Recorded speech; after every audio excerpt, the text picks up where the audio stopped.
would love you. You need ends, it's you. Go on, What George. are you doing, Mr. Harmon? Oh, it's the new unisex display model, made in Japan. Do you like that? It's a fella. Yeah? Like that? It's a bird. It looks a bit odd. You're right, I've got me rackle Welsh mixed up with me Twiggies. Oh, you are awful. Good morning, Mr. Grace. Good morning. Good morning, everybody. Everybody's not here, Mr. Grace. Mr. Grace is stopping at every floor to welcome people back from their holidays. Oh, did you and your secretary have a nice time on your yacht, Mr. Grace? No, it was all up and down, up and down, up and down. Rough weather? Well, I wouldn't like to be anything else, would it? His money and my body. I think I'd rather have his money. Morning, Mr. Harmon. Morning, Mr. Rumbold. Did you and Mrs. Rumbold have a nice holiday? Oh, yes, thank you. Yes, we went to the Coconut Islands. Oh. What's happened to your head? I got hit by a coconut.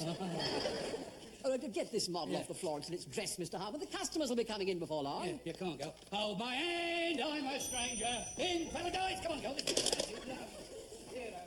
Ah, Captain Peacock. You're all cutting it rather fine today. What's this? Oh, it's from your doctor.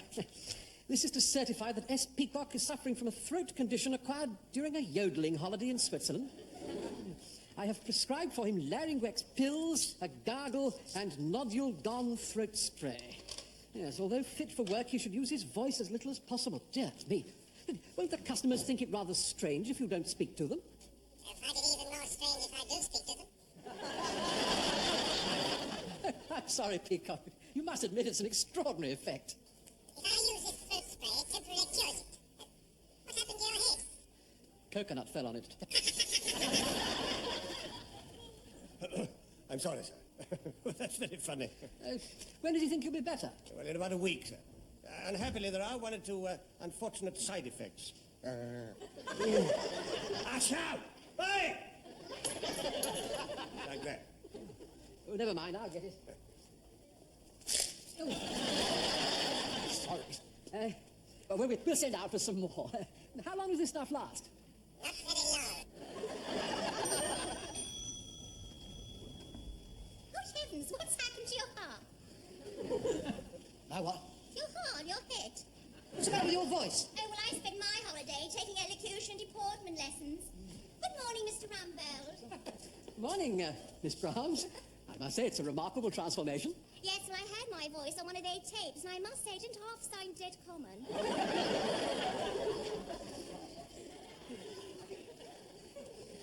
What on earth is the matter with you, Mr. Lucas?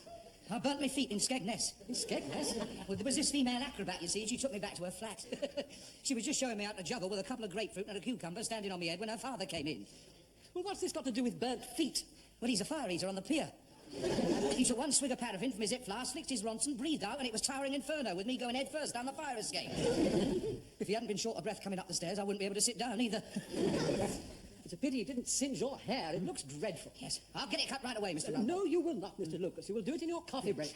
I trust you're not catching a cold, Mr. Lucas. Well, I wouldn't be surprised. It's very unhealthy putting your trousers on after they've been slung off the end of the jetty. I've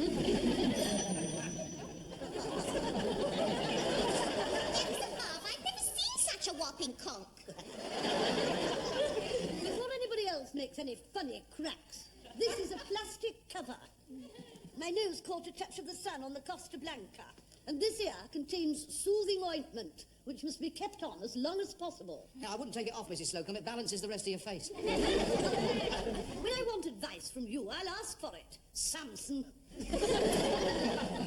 Apart from the nose, I trust you had an enjoyable holiday? I did not. You know the reputation these Spaniards have for bottom pinching and jumping on defenceless ladies at night on the beach. Was it all true? No, none of it.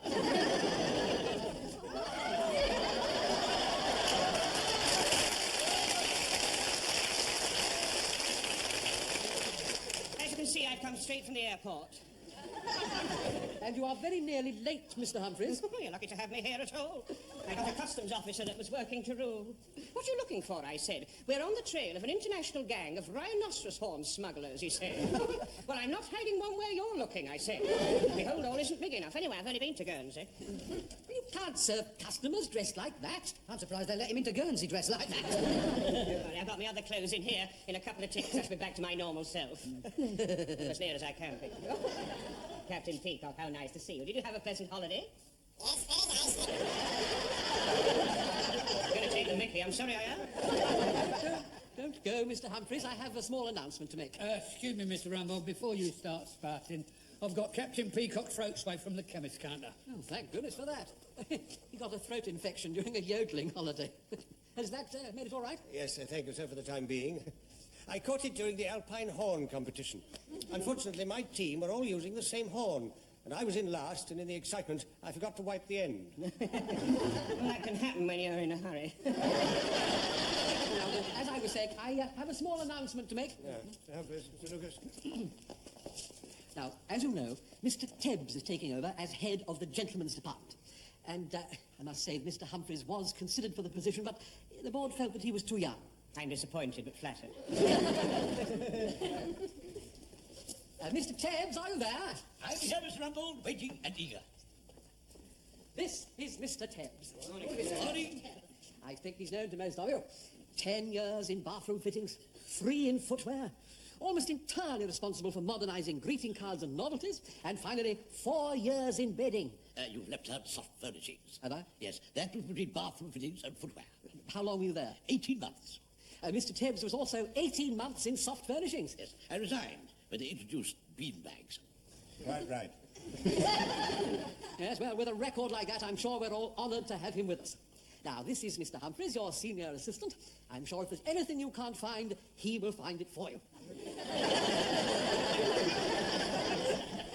And if Mr. Humphreys can't find it, it won't be worth looking for. That's Mr. Lucas. Now, Mrs. Slocum, I expect you already know. We have not actually met, but we will move to each other. Move? When we see each other across the store, we move. I always thought you had a stiff neck. This is Miss Brahms, ladies junior. Delighted to make your acquaintance, I'm sure. Captain Peacock, of course, I know of old. He's quite a legend at Grace Brothers. Very nice to have you on our floor, Percival. Thank you, Stephen. Well, it's thick as thieves already. There's the bell. Places, everybody, and good luck, Mr. Tebbs. Thank you. This way, Mr. Tebbs. I'm sure you'll find everything runs quite smoothly. If there are any little changes you'd like to make, don't hesitate to say so. Oh, may I present you with a new tape? Thank you. I usually work at this end, and young Mr. Lucas looks after that end. Oh, no. Oh, no. No, I'm afraid I won't do it all. I will work at that end, and Mr. Lucas will work on this side of you. There. That's much better. You see, it's only a little detail, but very important. We must look after the little things. Big things take care of themselves. Isn't that the way of the world? Your nose is all swelled, Mrs. Slocum. Well, I bust the blister on a sangria goblet. There's a customer. You deal with her while I make repairs. Good morning. Good morning, Modern. I'm looking for a suit to wear mainly for town. Oh, yes, we've a frightfully nice one in brown for right and about £40. How dare you try to imitate me, you cheeky little bounder! I think you'd better drop the posh accent during working hours. Well, how did she not want one of her? Because the quality don't wear their bosoms hitched up round their ear holes. In that case, you should be top of next year's honours list. Get a brush and sweep out the fitting rooms. They're very mucky.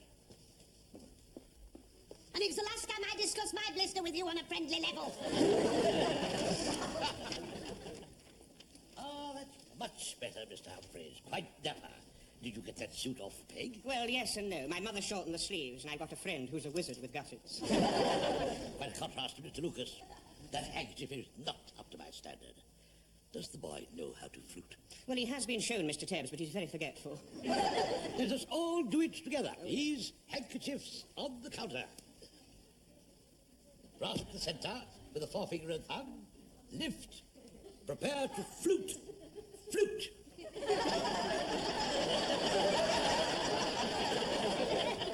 I think you'll find a little starch in the water, we'll put that way.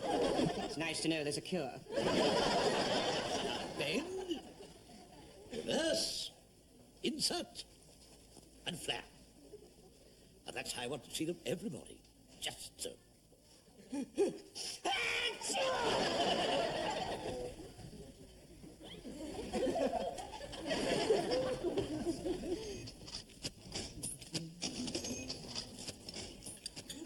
once actually sold 7 simulated antique salad flush toilet suites in one day. They still talk about it in bathroom fittings. I had no idea it was so exciting down there, did you, Mr. Humphreys? I think it's the way Mr. Tabb tells it. I'm glad you're all here. I've just come from the boardroom, where I was attending a very important meeting. Yes, we saw there was something up, so we had your toad in the hole put back in the oven. Now, you've probably all read that it's to be a royal visit to the borough. Now, it appears that they're planning a walkabout on Fair Street. Now, this will take the royal party right past Grace Brothers' main entrance. No, what an honour. Just think of it, they'll be walking past our entrance. I can just imagine it, can't you? There they are, walking down the street, when suddenly the Queen nudges Philip. Do you know where we are, she says? No, he says, surprise me. This is Grace Brothers' department store, where rumour has it one man sold 7 lavatories in one day. I'll pop in and give him the award for industry. I find these young people with their communist attitudes very tiresome. Well, Mr. Lucas may well joke, but if the schedule permits, the royal party may very well come into Grace Brothers for a little informal shopping. Oh, the Queen in our store. Well, of course, we have had a queen here before. What exactly are you suggesting, Captain Peacock? Queen Mary accompanied King George V as part of the Jubilee celebrations. Did he buy anything? His Majesty did express interest in a Homburg, and naturally it was given to him. What, without paying? It's protocol, Miss Brown. If they express interest in something, it is automatically given to They them. might have Charles with them. He might express an interest in Miss Brown's, and we'll have to send her up to Sandringham. I have read that royals have married commoners before. Commoners, Miss Browns, but not dead commoners. You're being right rotten to me today. Well, you was very rude concerning my bust, and I'm very sensitive about it. It's a very ticklish subject, isn't it, Mrs.? You're a very naughty boy. Do you think that the royal party might actually come into our department? Well, our orders are to be prepared. You see, so young Mr. Grace wants us to be acquainted with the correct procedure. I therefore have to ask you all if you will volunteer to come in after hours. Speaking for the ladies, it will be an honour, and I am unanimous in that. I agree entirely. And speaking on behalf of the men, we are ready and willing. That just leaves you, Mr. Humphreys. Mrs. Slocum's right. You are a naughty boy. Mr. Tabb, has your department rehearsed what you intend to do? Well, I hear that our Mr. Humphreys has a rare talent in these matters, so I've rather left everything to him. Mr. Humphreys. Yes. Young Mr. Grace will bring the royal couple up in the royal lift, and I thought it'd be rather nice when they arrive at the department if we give them a polite and loyal round of applause, like this. Oh, yes, it's charming. I like what I'm hearing. Oh, good. Oh, don't answer that. That's the signal that they're on their way up. Mrs. Slocum and Captain Peacock have consented to stand in for the royal couple. Places, everybody. Yes.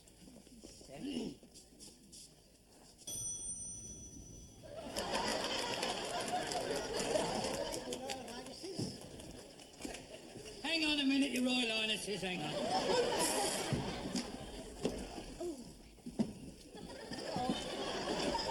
No, stop. No, Mr. Harmon, this red carpet will have to be at the bottom of the stairs. Oh, all right, if you say so.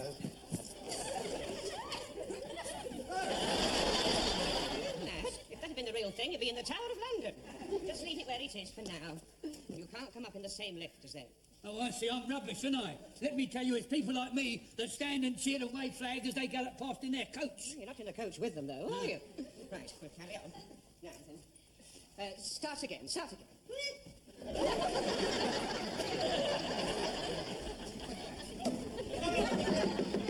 you are, you see, I don't even know how to work the lift.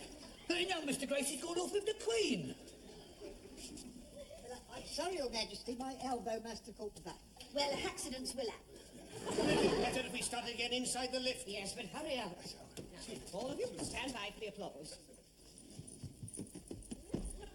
Are the royal couple ready? Oh, get on with it. Right. This way, Royal Highness.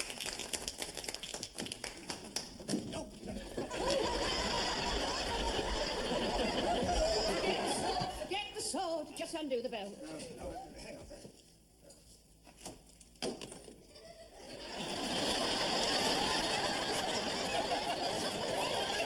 The effect we were looking for. He's wearing Grace Brothers' wife fronts. Actually, entitled us to by appointment. Shall we start again? No, carry on. I should like to introduce you to the gentleman of the gentlemen's department. Mr. Grace, you can't do it from up there. Someone will have to get me down then. Mrs. Slocum, the Queen doesn't dash upstairs to bring Mr. Grace down. Come and stand next to your Prince Consort. Mr. Rumbold, would you help? By the time he gets down, they'll be back at the palace. Look, wouldn't it be better if you stayed in your office and we could tell you all about it when it was over? No, I'm going to be here. Give me a chair. Mr. Grace, you cannot sit down in the presence of the monarch. Well, it's either that or fall down. It's quite all right. We understand. Here you are, Mr. Grace. Now, say your words. What were they? Well, you wrote them down. Oh, yes, so I did. I wonder what I did with Come them. here. There we are. Now, that's your gas bill. Feel a fan, ring top bell and go straight up to the 3rd floor. No wonder you couldn't get down those stairs. I haven't got my reading glasses.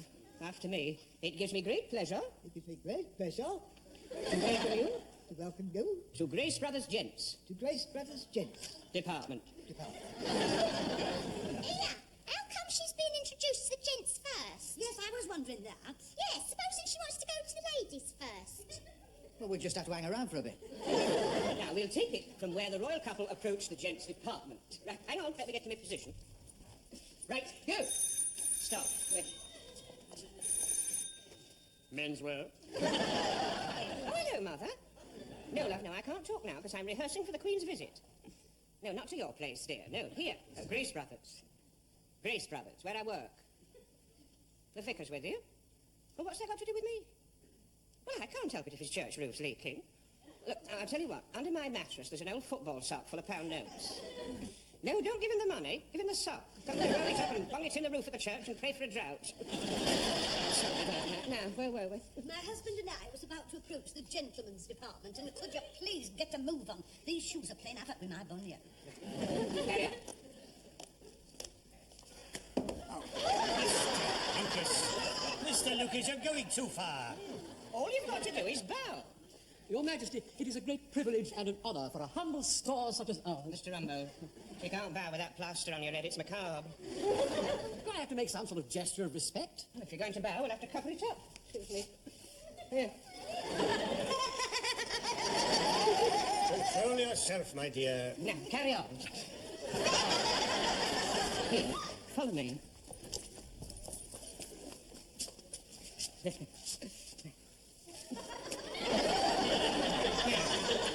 Let's be serious. This is a moment you're going to remember for the rest of your lives. Now, you will start from the foot of the stairs. Go back a bit. Mr. Grace. Mr. Grace. The Queen's here. Bloody hell. Just a minute, let me get in position. Right, Mr. Grace, now do your speech. Something, something, something. Something, something. Something. Your Majesty, it is a great honour and a privilege. I won't have it! You must do it properly! Mrs. Slocum, now you're the Queen and you're him, so let's have a bit of loyal decorum. Now, come on, to the top of the stairs again. Right. Lovely. Now then, dignity. A disdainful smile. Chest out. Not you, Mrs. Slocum. Glide. I don't want to interrupt, but I lock in the store. You've got 30 seconds to get out.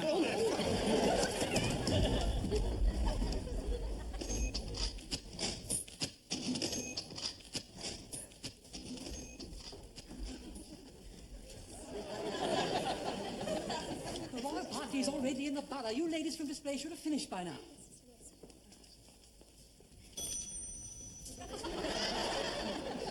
How'd you like the outfit, sir? Grace Brothers' traditional lift outfit. Unfortunately, the people what used to wear it was traditionally smaller.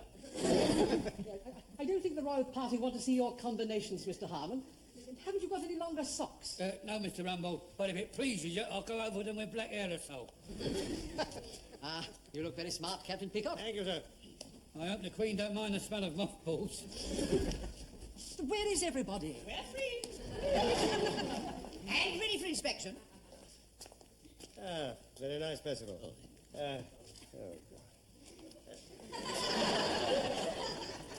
Humphreys, is it necessary for you to stand like that? Like what, Captain Peacock? Like that? Yes, it is. Why, Mr. Humphreys? Because I've got a big moth hole just there. How I got through all those balls, I shall never know. Probably bat moth.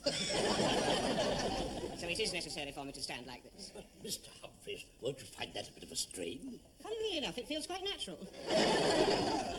Ladies, are you ready? Oh, Miss Brown, that's quite eye-catching. Yes, where's Mrs. Slocum? Oh, she's just fixing her cornet. Me coronet. Captain Peacock, I hope you don't mind the sash. Only I didn't want to be confused with my junior. Don't worry, Mrs. Slocum, there's no danger of that. How near are they? Oh, it's from the BBC. I've got my tranny here. I'll plug it in. Hang on. Blimey, no. Well, I never. Don't that make you feel proud? What's happening? Pardon? What's happening? The Queen has never looked more radiant. She's gracefully attired in a pink floral chiffon with hat made of large, bold swirls of a similar material. Ooh, and a simple row of pearls. And a rock on her finger worth 4 million quid. Where are they now? Just past the bus stop. Hang on, the Prince Philip's paused. He's shaking hands with an Arab. And they're looking in the window of Lally and Willits. I hope they're not going to that cheap stall. Why not? They've got a special offer on lawnmowers. Let's all go to my office. We shall be able to see them from there, from the window. Oh, I'm excited. Oh, there she is. Hello. Oh, Miss Brown's control yourself. Oh, the swells on a hat are bold, aren't they? Why does the prince always have his hands clasped behind his back? Well, perhaps he's got a moth hole as well. Isn't that charming? Look, a little girl is giving her a bouquet. And now the Queen has given it to Philip. Oh, Philip's handed it to the mayor. The mayor's given it to an alderman. He's giving it to a policeman on an horse. Oh, yeah, and the policeman's given it to the horse. I think the horse is enjoying it more than anybody. Oh, let's have the commentary. Here. And on this lovely sunny day, the royal party pause once again in the high street to shake hands with the crowd. Then, giving a cheery wave and led by the Queen, they cross the road heading towards the entrance of Grace Brothers department store. I wonder if they'll go inside. They're going to come in. I know it. They're going to come in. A couple of minutes, we could all be shaking hands. Mine is shaking already. The moment they come in, back to your posts. The royal party are pausing at the entrance of Grace Brothers. There seems to be a whispered conversation. They're probably wondering whether they should go in or not. Prince Philip is nodding. Look out! Missed it by an inch. There's obviously been a change of plan. The royal party are running to the car. They're in the car, and the police are clearing the way through the crowd, and the car accelerates into the distance, and they're gone, leaving behind the happy, waving, cheering bystanders.